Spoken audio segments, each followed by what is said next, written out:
Assalamualaikum warahmatullahi wabarakatuh. Saya Nur Amirah Balkis binti Muhammad Zahra. Saya akan menerangkan tentang latar belakang tokoh CTRT ataupun teori terapi realiti. Teori terapi realiti ni atau dikenali sebagai teori CTRT telah diasaskan oleh William Glasser dan beliau telah dilahirkan pada 11 Mei 1925 di Cleveland, Ohio. Dan pada Ogos 2013 beliau telah meninggal dunia. Antara sejarah pencapaian ataupun sejarah kejayaan beliau, beliau telah mendapat lulusan dan pengiktirafan untuk BASC iaitu dalam kejuruteraan kimia pada tahun 1944, dan pada tahun 1948 beliau telah memperolehi MA iaitu dalam bidang psikologi klinikal, dan akhir sekali pada tahun 1953 beliau telah mendapat MD dalam bidang psikiatri. Seterusnya pada tahun 1954 sehingga 1957 beliau telah berjaya menyelesaikan medical internship di University of California, dan pada masa yang sama iaitu pada tahun 1956 beliau telah menjadi perunding psikiatrik di Ventura Girls School di California juga. Atas hasil titik peluh dan usaha keras beliau telah berjaya diiktiraf oleh lembaga psikiatri pada tahun 1961. Setelah mendapat pengiktirafan tersebut, beliau telah menjadi Profesor Adjunct Counseling di University of California State. Walau bagaimanapun, William Glasser ni salah seorang pakar psikiatri ataupun tokoh psikiatri yang menolak teori psikoanalisis. Hal ini kerana dalam teori terapi realiti ni dia memberi ruang yang bebas dan luas untuk klien dalam membuat pilihan sendiri untuk menentukan masa depan klien. Manakala teori psikoanalisis ni dia tidak begitu mesra dengan klien untuk membantu dalam membuat keputusan. Okay. Seterusnya pada tahun 1962 William Glasser telah menjadi penasihat dalam sistem sekolah-sekolah di California. William Glasser ni bukan sahaja seorang pengasas teori terapi realiti ni, tapi beliau juga telah menghasilkan hampir 30 buah buku yang telah diterbitkan oleh HarperCollins. Antara buku-buku dia, buku yang pertama adalah berjudul Mental Health or Mental Illness yang diterbitkan pada 1962 dan diikuti oleh buku seterusnya iaitu Reality Therapy pada tahun 1965, dan yang terbaru pada tahun 2003 beliau telah menghasilkan buku Warning Psychiatry Can Be Hazardous to Your Mental Health. Jadi itulah antara koleksi buku yang telah dihasilkan oleh William Glasser ni. Itu hanya sedikit lah sebab dia menghasilkan hampir 30 buah buku. Yang saya sebutkan tu hanya 2-3 sahaja. Baiklah, seterusnya saya akan menerangkan tentang konsep asas, iaitu pandangan tentang sifat semula menjadi manusia. Okey, pada pandangan William Glasser, otak ni adalah berfungsi sebagai sistem kawalan yang mengawal fikiran untuk menentukan bagaimana seseorang manusia tu melakukan sebaiknya dalam usaha untuk memuaskan keperluan. Seterusnya, the only person you can control is yourself. So maksud dia kat sini, diri kita ni boleh kontrol hanya diri kita je. Kita tak boleh kontrol diri orang lain, dan orang pun tak boleh kontrol diri kita. So hanya kita je yang boleh kontrol diri kita dalam apa-apa masalah ataupun yang kita hadapi. Okay, yang seterusnya ialah individu menyimpan cara yang memuaskan keperluan dalam world quality.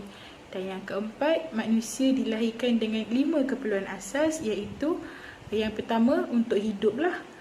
Yang kedua, kasih sayang dan untuk rasa dipunyai. Yang ketiga, untuk kuasa. Yang keempat adalah kebebasan, dan akhir sekali yang kelima adalah untuk keseronokan.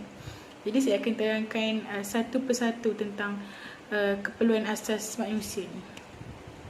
Okey, untuk yang pertama tadi, untuk hidup. Jadi memang manusia dilahirkan kat dunia ni untuk hidup lah, untuk belajar survive dalam kehidupan. Okay, yang seterusnya, kasih sayang dan rasa dipunyai. Keperluan yang kasih sayang dan rasa dipunyai ni adalah salah satu keperluan yang penting untuk mendorong manusia ni sentiasa memberi penekanan terhadap sesama manusia. Dalam perhubungan ni, tanpa macam kalau tak ada perhubungan ni, manusia akan diselubungi rasa kesepian dan kesunyian. Kasih sayang ni dia ada 3 bentuk. Okey, kasih sayang yang pertama adalah untuk rasa dipunyai secara sosial, yang kedua rasa dipunyai dalam dunia pekerjaan, dan yang ketiga rasa dipunyai dalam keluarga. Maksudnya dia orang nak rasa yang dia orang ni wujud dan pentinglah dalam tiga rasa dipunyai sebut tadi, sosial, pekerjaan, keluarga. Dalam sosial ni maksudnya dalam aktiviti seharian dia, mungkin dengan kawan-kawan dia. So dia nak rasa diri tu dihargai dan dipunyai. Kalau dalam dunia pekerjaan pula, dengan rakan-rakan sekerja, dengan bos, untuk dia rasa diri dia ni dihargai dan disayangi lah dalam dunia pekerjaan tu. Dan dalam keluarga, mak ayah dia, anak-anak dia, isteri dia, adik-beradik dia, dia nak rasa dia tu berguna. Asas yang kedua atau yang seterusnya adalah kuasa. Kuasa ni dia merangkumi dalam pencapaian, harga diri dan pengiktirafan pada diri tu. Itulah yang dalam skop kuasa tu, maksud keperluan asas kuasa tu. Yang ketiga adalah kegembiraan, yang keempat adalah kegembiraan dan keseronokan. Okey, sebagai contoh, tanpa permainan yang menggembirakan dan yang seronok ni, susahlah jadi. Kalau tak ada benda tu, susah bagi pelajar kanak-kanak untuk belajar sesuatu. Jadi untuk tarik perhatian kanak-kanak tu untuk belajar sesuatu benda baru, dia memerlukan permainan ataupun aktiviti yang seronok yang mendatangkan kegembiraan pada diri dia orang untuk explore satu benda tu. So yang kelima, yang terakhir, iaitu kebebasan. Semua manusia kat dunia ni sentiasa memerlukan keperluan untuk bebas secara dalaman dalam membuat keputusan serta bergerak kepada hala tuju hidup dia. Okay, jadi kalau keperluan asas yang kelima ni tak dipenuhi, jadi salah satu yang akan jadi pada individu tu, dia orang akan mengalami kesakitan dan dia akan merasa tidak berpuas hatilah dengan kehidupan yang mereka lalui tu. So maksud dia kat situ, setiap manusia dalam dunia ni dia ada hak untuk bebas dalam membuat keputusan untuk hidup dia, hala tuju hidup dia pada masa akan datang, pada masa sekarang ni. Dia orang ada hak untuk bebas.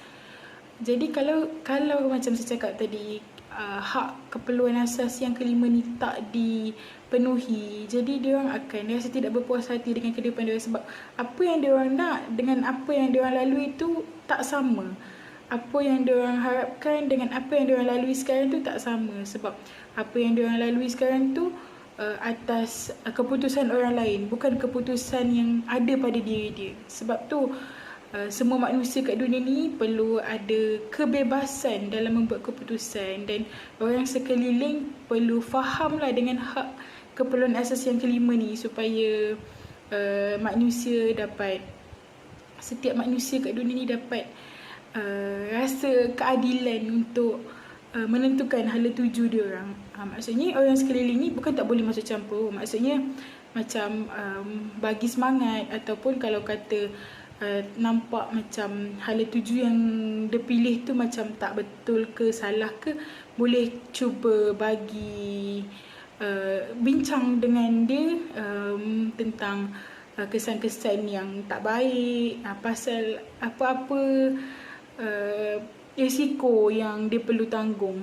Bukanlah dengan menentukan hala tuju hidup seseorang itu. Maksudnya kita cuba dengan cara lain, bukan dengan cara menentukan hala hidup dia. Itu saja. So bismillahirrahmanirrahim. So saya akan teruskan kepada komponen teori realiti terapi, di mana saya memilih untuk pembentangan saya memilih tajuk komponen teori pilihan. So mari kita tengoklah. So untuk komponen teori pilihan, di mana kita ada 7 aspek, iaitu real world, perceptual system, perceived world, quality world, basic need, compare, replace dan total behavior. So kita tengok pada yang pertama, yang real world lah. So real world maksud maklumat berkaitan segala termasuk diri kita sendiri. Dalam komponen ni, real world ni dia menceritakan bagaimana, maksudnya maklumat yang berkaitan dengan diri kita, termasuklah orang cakap apa, personality yang ada pada diri kita, yang termasuk dalam real world punya komponen ini sendiri. Okey. Yang kedua adalah perceptual system, di mana dia mengandungi 3 aspek, iaitu positif, negatif dan neutral. Dia ada 3 lah dalam komponen ni, dia ada 3, iaitu positif, negatif dan neutral lah. Untuk perceived world, dia maksud ialah kita perkara yang diketahui. Maksudnya dalam ni komponen teori pilihan terapi reality ni, di mana dalam komponen ni diorang menceritakan bahawa dalam segi orang cakap, dalam segi perceptual ni kita harus mengetahui perkara yang orang cakap yang perlu kita tahulah, maksudnya macam tu. Betul kata sini perkara yang diketahui. Okey. So untuk quality world, sistem kepercayaan di dalam komponen teori pilihan terapi juga dia ada letak satu aspek, iaitu sistem kepercayaan lah, di mana dalam komponen ni William Gessler ni dia beritahu bahawa dalam dia punya teori terapi ni dia letakkan satu sistem kepercayaan tu dalam teori dia. Sekiranya boleh guna pakai lah, maksudnya. Okay, so yang seterusnya, basic needs, keperluan makanan including water, shelter dan clothing lah. Maksud dia basic ni keperluan asas, di mana dalam teori ni keperluan asas dia mungkin dari segi keperluan makanan, termasuk air, shelter, tempat tinggal, clothing, baju lah. Maksudnya keperluan, orang cakap keperluan asas yang perlu ada dalam diorang punya teori ni sendiri. Okay. So comparing place, skala pengimbang untuk melihat keselarasaan pilihan. Maksudnya comparing place ni kita nak tengok lah dari segi mana, orang cakap sejauh mana diorang punya keselarasan pilihan diorang tu betul tepat ataupun tidak lah. Maksud dia kat situ sama ada benda tu valid ataupun tak valid lah, maksudnya. So dia kata skala pengimbang untuk melihat keselarasan pilihan, macam tu. Okay.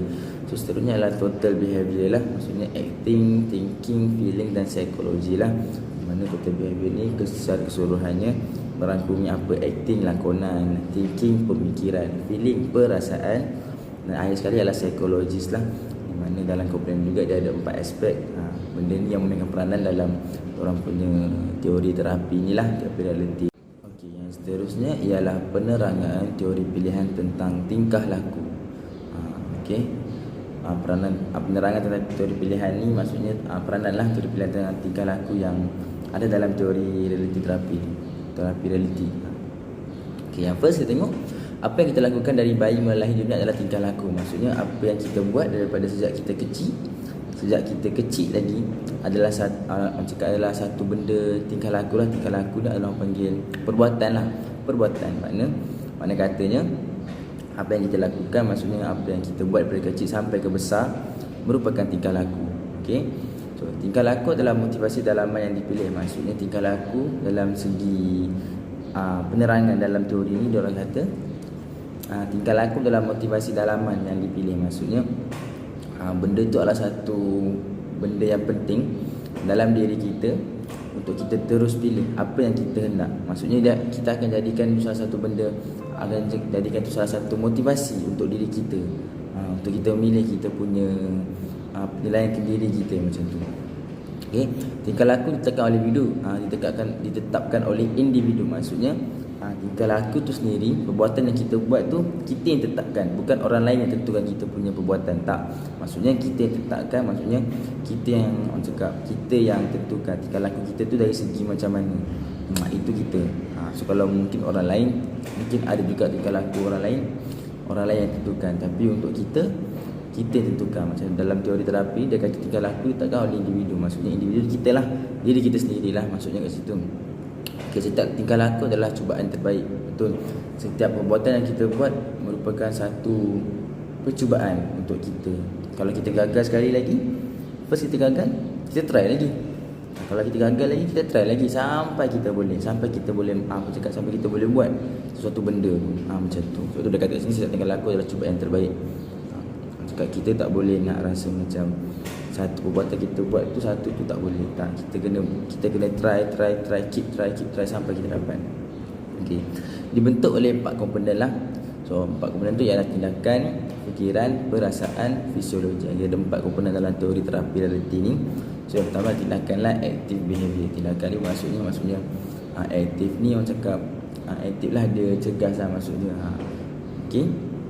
Fikiran, thought, self statement maksudnya fikiran, thought, kita punya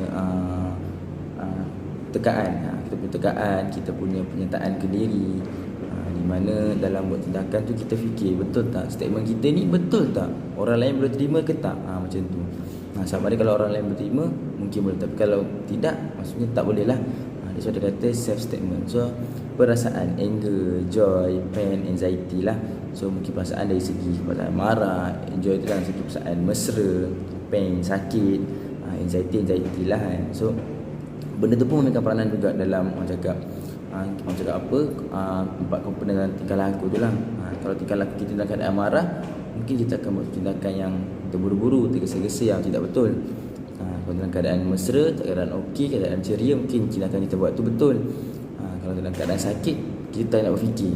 Maksudnya kita tak boleh nak macam aku nak buat suatu tindakan ni tak boleh lah, sebab kita tengah tak sihat, tengah sakit kan. Kalau anxiety ni of course lah dia menggelotor, so tak boleh nak orang cakap, tak boleh nak bercakap, tak boleh nak present apa semua dan sebagainya lah. Okay. So fisiologi, bodily reaction maksudnya fisiologi ni dari segi dalaman lah. Maksudnya bodily reaction ni adalah kita punya perbuatan, orang cakap apa, bukan perbuatan badan. Orang cakap bodily reaction ni maksudnya kita punya perbuatan lah, kita punya reaksi terhadap kita punya tingkah laku kita tu. Maksudnya apa yang kita rasa, maksudnya benda ni rasa macam benda ni tak betul lah, tapi benda tu betul, tapi kita yang rasa macam tak betul. Tak betul, kita panggil apa cakap bodily reaction tu lah. Okay. So akhir sekali kita tidak boleh memilih secara terus tentang perasaan dan fisiologi. Okay, kat sini dia kata kita tak boleh secara terus, maknanya kita kena kaji dulu. Kita kena tahu dulu kita punya diri kita macam mana, apa yang kita nak, apa yang kita perlukan, apa kehendak kita nak, apa keperluan kita. So kita kena tahu dulu benda tu. Kita tak boleh nak terus macam okay, aku tahu aku nak macam ni, tak boleh. Kita kena tahu dulu apa yang kita nak. Lagi soal perasaan kan, takkanlah soal perasaan kita kena tahulah perasaan kita tengah marah ke, tengah gembira ke, macam tu lah kan. So macam dia kata kat sini, kita tak boleh misal terus tentang perasaan dan fisiologi. Kita kena fikir dulu. Dari segi fisiologi tu kita kena fikir dulu, betul ke tak, okay, benda ni maksudnya boleh tak boleh, macam tu lah. Kalau salah cerita dari segi perasaan tu kita kena fikir dulu. Contoh kalau kita buat satu tindakan, di mana tindakan kita buat tu kita tak fikir perasaan orang lain, tapi sebenarnya kita perlu fikir perasaan orang lain, baru kita orang cakap, baru kita boleh tahu benda tu betul ataupun tak, macam tu. Okay, so dari segi fisiologinya kita macam nak jadilah bodily reaction tu lah, kita punya perbuatan tu. Benda tu orang boleh terima ke tak boleh terima, macam tu. Okay, sekian, terima kasih. Okey, saya akan teruskan pembentangan dengan slide seterusnya, iaitu maladjustment. So, maladjustment itu sendiri membawa maksud penyelewengan ataupun permasalahan. Jadi, kita akan merungkai beberapa masalah yang terlibat ataupun yang berkait dengan teori terapi. Jadi, bagaimana manusia itu boleh bermasalah? Untuk poin yang pertama adalah konflik yang berlaku antara quality world dengan perceived world yang berdasarkan dengan real world. So quality world merupakan kemahuan kita, kemahuan kita, kehendak kita, manakala perceived world adalah pengetahuan kita, ilmu yang kita ada, dan real world adalah dunia sebenar. So masalah berlaku ataupun konflik terjadi apabila kemahuan kita melebihi daripada pengetahuan kita, dan yang sepatutnya benda tu kena relate dengan real world kita. So poin yang kedua adalah gagal memilih dan menentukan tingkah laku yang tepat. So semua orang tahu penentuan tingkah laku merupakan satu peranan yang sangat penting kerana ia melambangkan pemikiran dan emosi semasa kita. Sebagai contoh, kalau saya cakap pasal emosi semasa, sebagai contoh, bila kita sedih, perwatakan kita akan berubah. Contohnya kita akan banyak diam dan sebagainya. Bila kita ceria, perwatakan kita akan berubah untuk jadi orang yang periang dan sebagainya. Jadi sekiranya tingkah laku tidak sepadan dengan suasana atau kita sendiri gagal untuk menghayati perwatakan yang terbaik ataupun gagal untuk menghayati personaliti kita, ia akan menimbulkan masalah untuk diri sendiri atau di kalangan masyarakat lah. Sebagai contoh, perwatakan tu tak seimbang dengan personaliti kita ataupun perwatakan tu tak seimbang dengan suasana kita. Kalau kita dalam suasana yang orang kata dalam majlis yang happy lah orang kata, so kita pun boleh berperwatakan yang seronok, berperwatakan yang seorang yang ceria lah. Tapi kalau kita ada dalam situasi yang tegang, kita kena berperwatakan yang orang kata serius, dan kita hormat personality orang lain juga, hormat suasana juga. So poin yang ketiga adalah tidak bertanggungjawab. So tak bertanggungjawab dekat sini, saya boleh bagi satu macam jalan cerita untuk saya contohkan poin ni. Individu yang tak bertanggungjawab atas pilihan yang telah dilakukan. Sebagai contoh, Abu merupakan seorang individu yang telah membuat pilihan untuk bertindak membuang sampah merata-rata yang kemudiannya ditegur oleh Adi.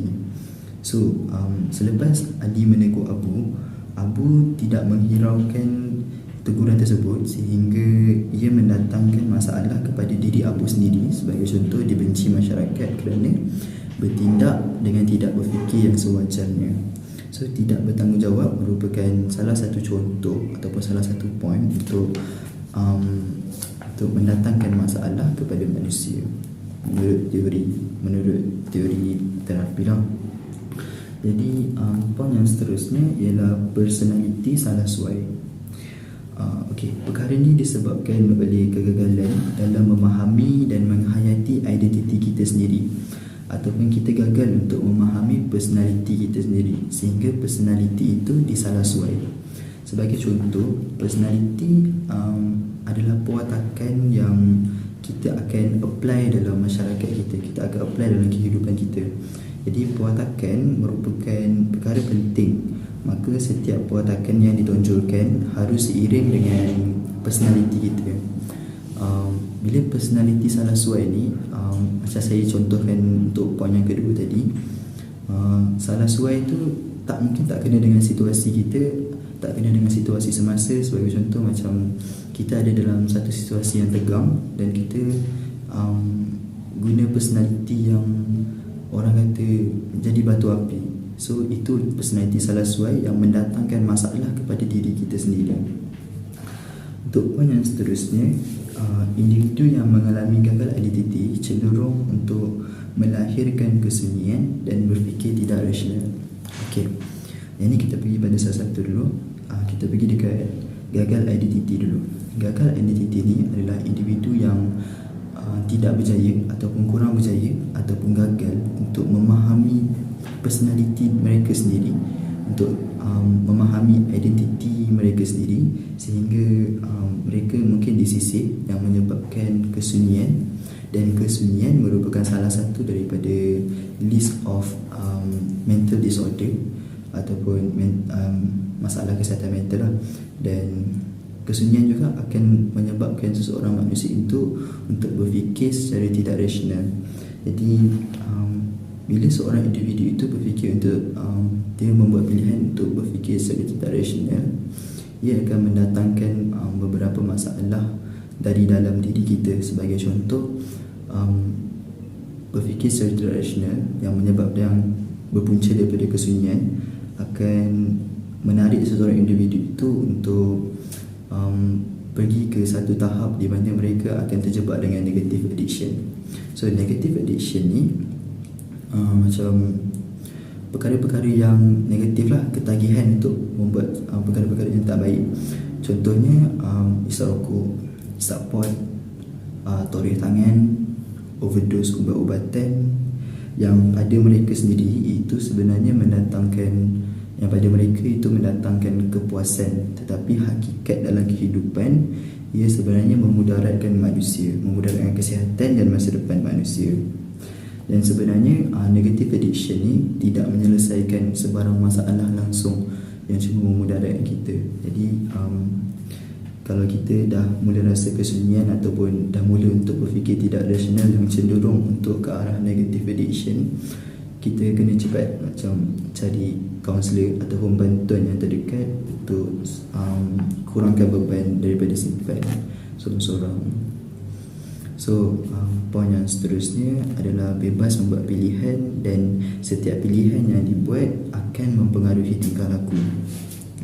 Dekat sini saya akan sentuh bahagian hak seseorang manusia, di mana setiap individu mempunyai hak mutlak ataupun kebebasan mereka sendiri dalam menentukan atau membuat sebarang pilihan. Dan setiap pilihan yang telah ditetapkan sedikit sebanyak akan mempengaruhi tingkah laku. Sebagai contoh, mereka yang gembira dengan pilihan mereka akan melahirkan reaksi yang ceria, dan yang sebaliknya bagi mereka yang gagal untuk membuat pilihan mereka dengan tepat. Jadi mempengaruhi tingkah laku merupakan satu perwatakan yang orang kata sangat relate untuk kita kontrol. Misalnya bila kita terlalu ceria, kita kena hormat juga situasi semasa, walaupun kita dah berjaya buat pilihan kita sendiri. Yang seterusnya adalah tingkah laku yang dipilih atas pilihan needs. Okay, so needs ni dalam istilah psikologi lah, dalam istilah kaunseling. Tapi untuk maksud needs ni adalah keperluan seseorang individu, dan masalah ataupun konflik timbul apabila individu tidak rasional dalam membuat keputusan. So semua tahu setiap keputusan ataupun sebarang keputusan yang bakal ditetapkan merupakan long term effect, ataupun setiap keputusan yang dibuat akan mempengaruhi jangka masa panjang kehidupan kita. Jadi konflik timbul apabila keperluan seseorang ataupun needs individu itu tak sama ataupun tak sepadan dengan perceived world, dan tak match dengan dunia realiti sebenar mereka. Terlalu mementingkan keperluan sehingga long term effect tu tak berjalan, tak searus dengan dunia sebenar. So untuk poin terakhir dalam slide maladjustment adalah konflik timbul apabila memilih needs yang berbeza dengan realiti yang sebenar. So konflik timbul apabila kita terlalu berperwatakan, dalam erti kata lain melebih-lebih sehingga menimbulkan rasa kurang selesa antara individu lain. Keperluan dalam berperwatakan juga memainkan peranan yang sangat penting. Misalnya kita terlalu berperwatakan tu, kita terlalu lebih-lebih dalam emosi, terlalu sedih, terlalu gembira. Itu semua boleh mendatangkan masalah dan memudaratkan diri kita sendiri. Jadi setiap kali kita berada dalam satu suasana ataupun satu situasi yang orang kata ceria, tak kisahlah ceria ke sedih ke tegang ke, kita perlu dahulukan pemikiran daripada emosi supaya perwatakan kita tak memudaratkan diri kita sendiri dan tak memudaratkan masyarakat sekeliling. Assalamualaikum, nama saya Nufar Aliana binti Muhammad Zani, nombor metrik D20212766. Saya akan sambung kepada terapi realiti, iaitu 10 kata kunci utama yang ada dalam terapi realiti ini. Pertama ialah the only person you can control is yourself. Maksudnya di sini diri kita sendiri yang boleh kontrol diri kita. Sama juga macam kita tak boleh nak kontrol diri orang lain, dan orang lain pun tak boleh nak kontrol diri kita. Okey, yang kedua ialah semua yang kita dapat daripada orang lain adalah maklumat dan tidak semestinya pilihan kita. Contohnya di sini kita dapat maklumat daripada orang lain, itu hanyalah sebagai satu cara untuk kita selesaikan masalah yang kita ada. Tetapi tidak semestinya maklumat itu pilihan untuk kita menyelesaikan masalah tu. Kita boleh membuat pilihan untuk diri kita sendiri. Okey, yang ketiga ialah kebanyakan masalah psikologi berpunca daripada masalah hubungan. Okey, di sini ialah macam masalah psikologi ni berpunca daripada hubungan keluarga, hubungan dengan masyarakat dan sebagainya. Okey, seterusnya ialah yang keempat, masalah hubungan selalunya sebahagian daripada kehidupan semasa. Okey, masalah yang ada pada diri kita ialah masalah yang kita lalui setiap hari, yang daripada kehidupan semasa kita, kehidupan seharian kita. Okey, yang kelima ialah apa yang berlaku pada masa lepas adalah untuk masa sekarang dan merancang untuk masa hadapan. Okey, maksudnya di sini apa yang berlaku di masa lepas tu, contoh kisah silam kita adalah pengajaran untuk masa sekarang, dan kita kena buat perancangan untuk masa hadapan kita. Okey. Nombor 6 ialah manusia mempunyai keperluan asas yang ingin dipenuhi. Okey, setiap manusia mestilah ada keperluan asas yang ingin dipenuhi, kehendak yang ingin dipenuhi untuk diri sendiri. Okey, yang ketujuh ialah individu rasa puas setelah memilih untuk memenuhi quality words. Okey. Yang ke-8 ialah semua tingkah laku adalah total behavior. Maksudnya tingkah laku seharian kita ialah berdasarkan diri kita. Contohnya kalau kita positif, tingkah laku kita pun positif. Okey, seterusnya ialah biasanya total behavior dibentuk daripada perkataan. Okey, contohnya kita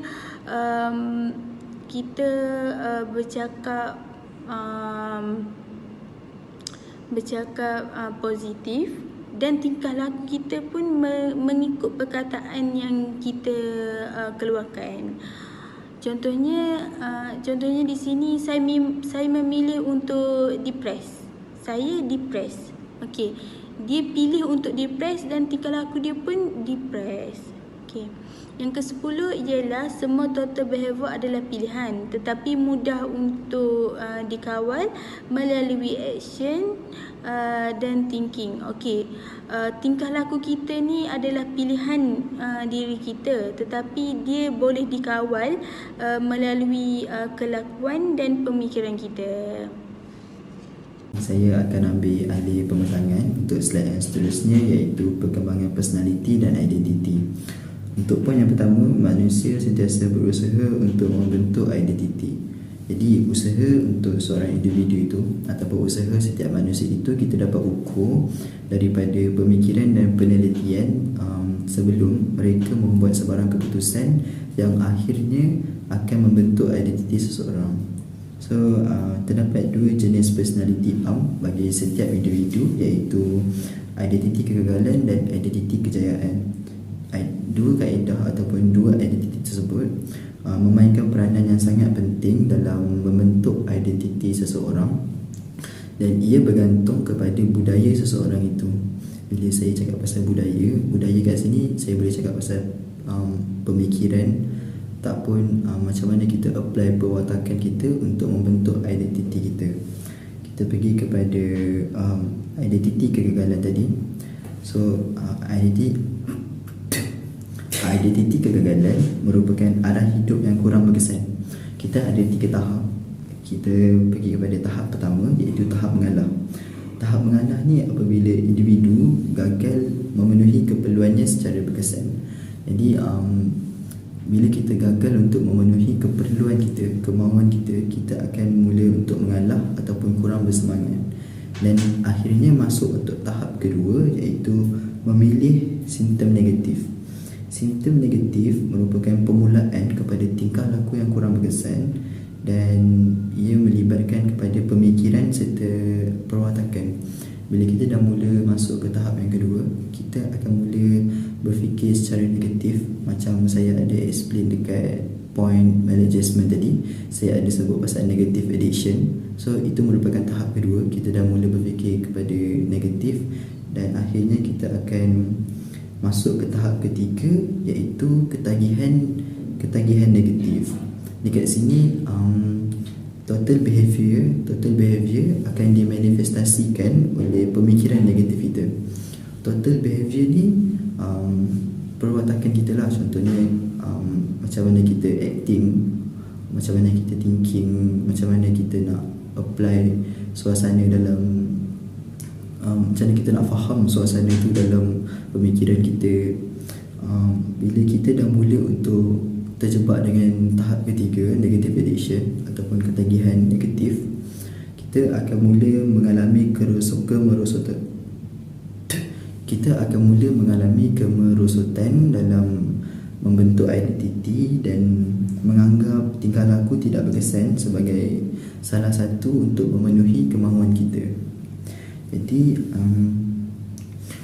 macam saya ada cakap tadi pasal negative addiction, ia cuma pada mereka yang mengalami, ia merupakan satu kepuasan, tetapi hakikatnya ia adalah perkara yang memudaratkan diri individu tersebut. Dan negative addiction ni membekalkan basic need, cuma bukan untuk jangka masa yang panjang lah. Mereka cuma berfikir keperluan tu hanya untuk jangka masa yang pendek. Itu untuk identiti kegagalan. Dan saya ada sebut lagi satu identiti, iaitu identiti kejayaan. So kita pergi kepada identiti kejayaan pula. Identiti kejayaan merupakan arus ataupun arah kepada kehidupan yang lebih berkesan. Jadi manusia sentiasa bergerak dan berkembang dengan personaliti yang sihat dan baik. Jadi individu memiliki identiti kejayaan ni mempunyai kesungguhan ataupun kemahiran yang diperlukan untuk mencapai kepuasan diri dalam basic needs individu, dalam basic keperluan individu lah. Pun ada 3 tahap juga.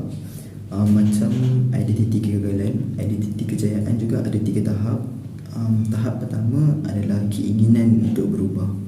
Jadi pada peringkat keinginan untuk berubah, pada tahap pertama, individu menunjukkan keinginan mereka untuk berubah tu dengan cara daripada pemikiran yang membawa kepada emosi, kemudian perwatakan dan diaplikasikan kepada masyarakat. Tahap kedua adalah simptom positif. Simptom positif merupakan lawan kepada simptom negatif. Dalam arti kata lain, individu akan memenuhi keperluannya dengan cara yang positif. Kalau kita cakap pasal memenuhi keperluan dengan cara negatif dalam tahap ketiga, untuk individu kegagalan ataupun identiti kegagalan, mereka akan memenuhi keperluan mereka dengan cara yang kasar, dengan cara yang negatif. Tapi untuk tahap kedua dalam identiti kejayaan, mereka akan mula berfikir secara rasional dan memenuhi setiap needs individu itu dengan cara yang positif, misalnya berusaha ataupun bekerja untuk mendapatkan sesuatu yang mereka inginkan. Dan ia juga melibatkan total behavior, di mana total behavior tu macam perwatakan kita, pemikiran kita yang sentiasa ke arah positif. Jadi tahap terakhir bagi identiti kejayaan adalah ketagihan yang positif. Ia melaksanakan pilihan hidup yang meningkatkan kualiti hidup. Kualiti kehidupan akan meningkat apabila setiap total behavior bermula daripada perwatakan, pemikiran, emosi dan sebagainya sentiasa ke arah positif. Dan ketagihan positif akan meningkatkan kesihatan mental dan memberi kepuasan yang sangat tinggi serta meningkatkan hargakan diri dan juga semangat seseorang untuk terus hidup. Jadi itu sahaja dari saya. Saya serahkan pembentangan untuk kepada sahabat saya. Terima kasih. Assalamualaikum warahmatullahi wabarakatuh. Nama saya Muhammad Ali Syakiri bin Jamali. Ingin meneruskan pembentangan tersebut, iaitu matlamat terapi. Yang pertama, matlamat terapi dapat membantu klien untuk jelaskan apa yang mereka mahu dalam hidup. Kena pasti kekuatan, kelemahan dan sokongan, mantak psikologi dan rasional untuk membuat tindakan dan pemikiran. Okey, jelaskan apa yang mereka mahu dalam hidup adalah suatu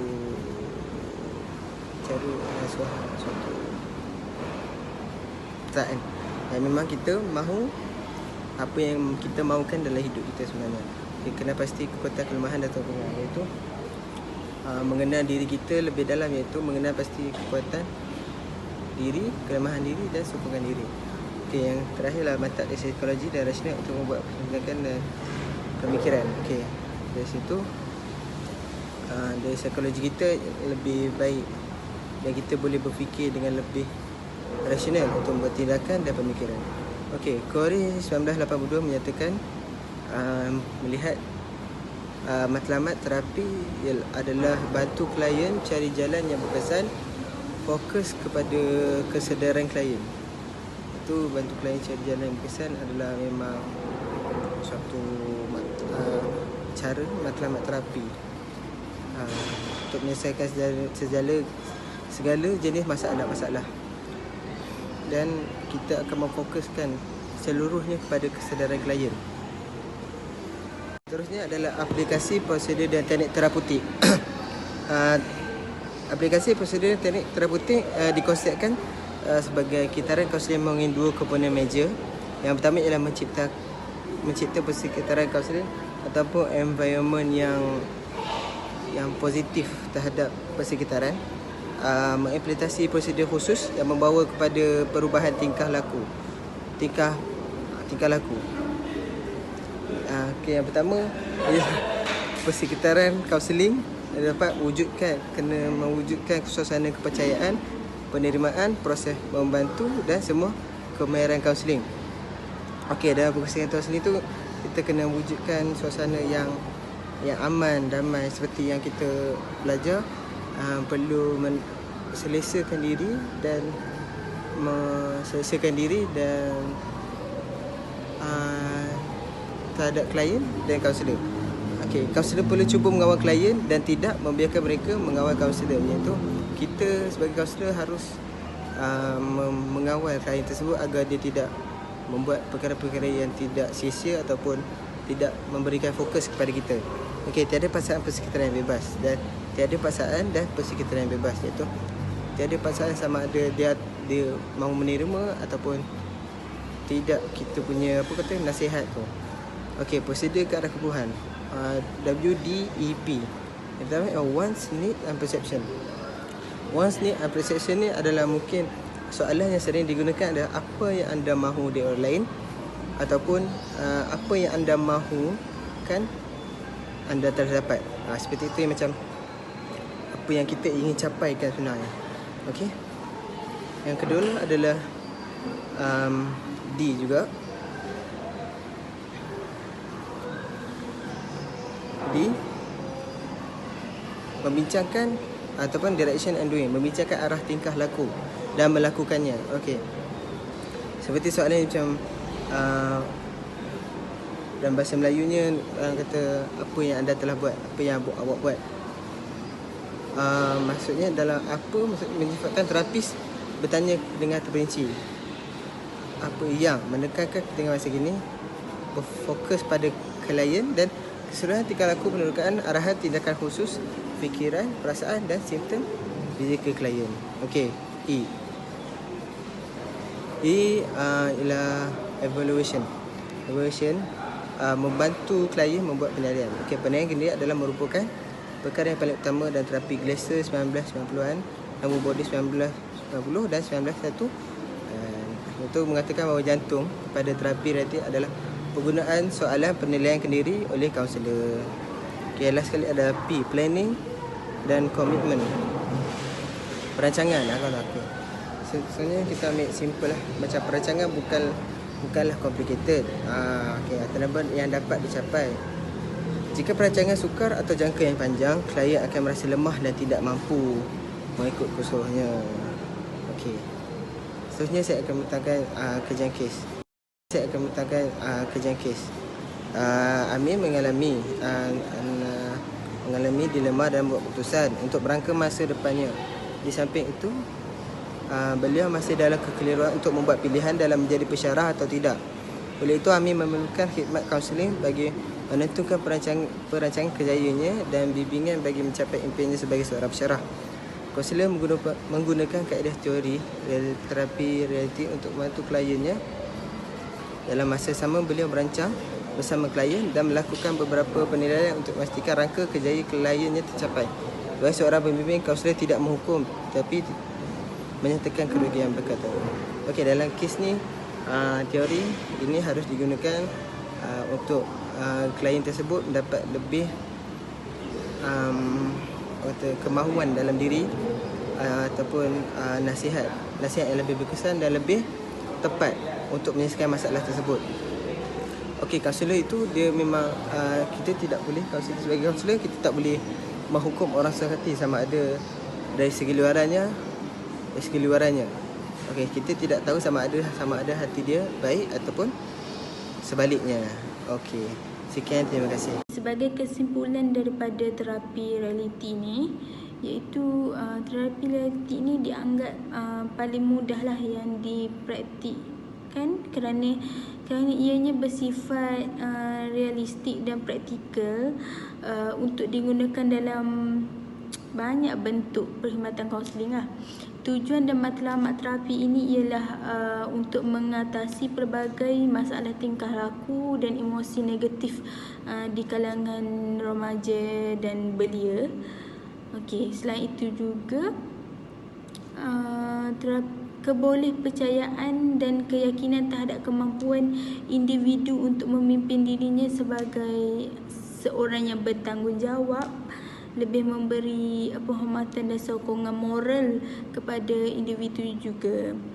Okey, perkara yang merupakan satu bentuk penugahan dan motivasi dalam dalaman yang amat kuat untuk membantu individu itu berusaha memperbaiki tingkah lakunya untuk mencapai satu matlamat pada masa hadapan dengan lebih berjaya. Okay, selain itu juga terapi realiti ni dia menitik beratkan tingkah laku yang boleh diukur lah dan boleh dilihat. Okay, sebarang perubahan yang berlaku dengan mudah dan